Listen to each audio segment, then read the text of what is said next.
بسم اللہ الرحمن الرحیم۔ جناب عبداللہ ابن مسعود بڑا نام ہے صحابہ کرام میں، ہمارے بھائیوں کے نزدیک تو وہ 10 بڑے صحابہ کرام میں ہیں۔ ہمارے یہاں بھی ان کا مقام صحابی پیغمبر ہے رضی اللہ تعالیٰ عنہ۔ ان سے کسی نے کہا کہ حضور کوئی علی کی فضیلت آپ کو پتا ہے؟ ایسا بھی تو ہوا ہے۔ فرمانے لگے کہ اگر عمر نوح کے برابر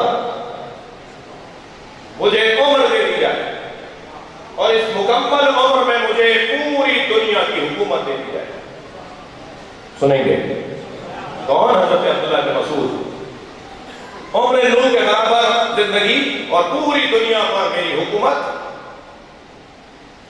تب بھی میں علی کی 4 فضیلتوں میں سے ایک فضیلت لے کر ساری حکومت دینے کو تیار ہوں۔ اور یہ 4 وہ علی کی فضیلتیں ہیں جن کا میں چشم دید گواہ ہوں۔ میں نے علی کے 4 فضائل اپنی آنکھوں سے دیکھے ہیں۔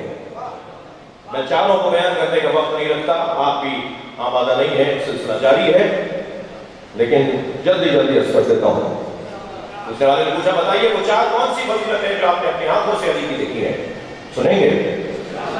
حضرت عبداللہ بن مسعود فرماتے ہیں میں نے یہ فضیلت علی کی دیکھی کہ اگر ساری کائنات مجھے دی جائے اور اس فضیلت کو مجھ سے واپس لے لیا جائے، یا ساری کائنات مجھ سے لے کر یہ فضیلت دی جائے تو میں یہ فضیلت دے دوں گا، ساری دنیا دے دوں گا۔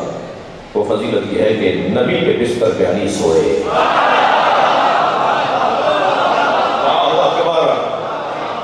نبی نے اپنی جگہ پر اگر کسی کو سلایا تو علی کو سلایا۔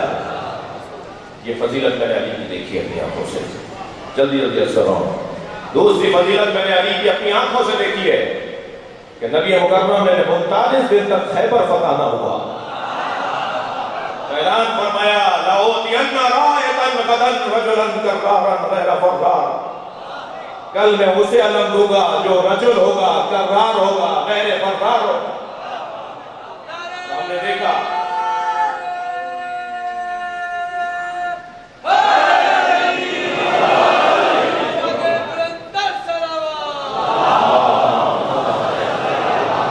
اور ہم نے اپنی آنکھوں سے دیکھا کہ دوسرے دن سرکار نے علم علی کو دیا۔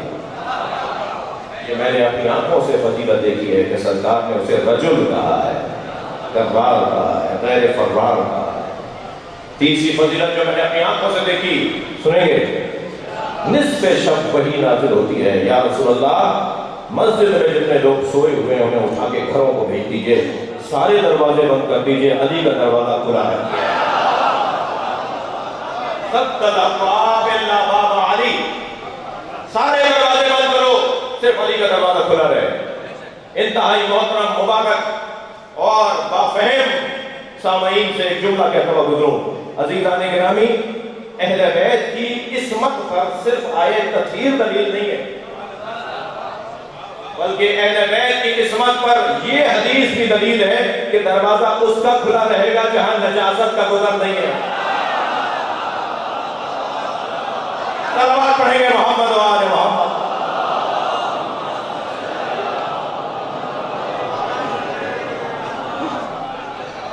اور چوتھی فضیلت علی کی میں نے یہ اپنی آنکھوں سے دیکھی۔ عبداللہ بن مسعود فرماتے ہیں کہ سرکار دو جہاں میں آئے برات، سورہ مشرکین تبلیغ کرنے کے لیے، پہنچانے کے لیے حضرت ابو بکر کو بلا کر کہا ہے ابو بکر جاؤ مکے میں جا کر سورہ مشرکین سناؤ، آئے سورہ برات سناؤ، مشرکین کو پیغام سناؤ اللہ کا۔ اور حضرت ابو بکر وہ پیغام لے کر مکے کی طرف جا رہے تھے کہ جبریل نازل ہوئے اور کہا یا رسول اللہ، اللہ کا حکم یہ ہے یہ پیغام یا آپ پہنچائیں یا آپ جیسا پہنچائیں۔ توجہ چاہوں گا عزیزان گرامی،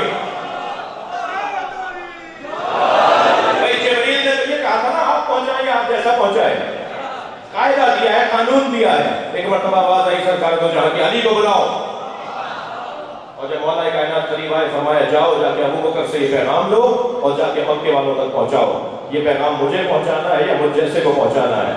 عزیزان گرامی، میں ایک نتیجے کی بات کرنا چاہتا ہوں، شاید کسی کے لیے کوئی کام کی بات ہو۔ مولا گئے رستے میں حضرت ابو بکر سے جا کر کہا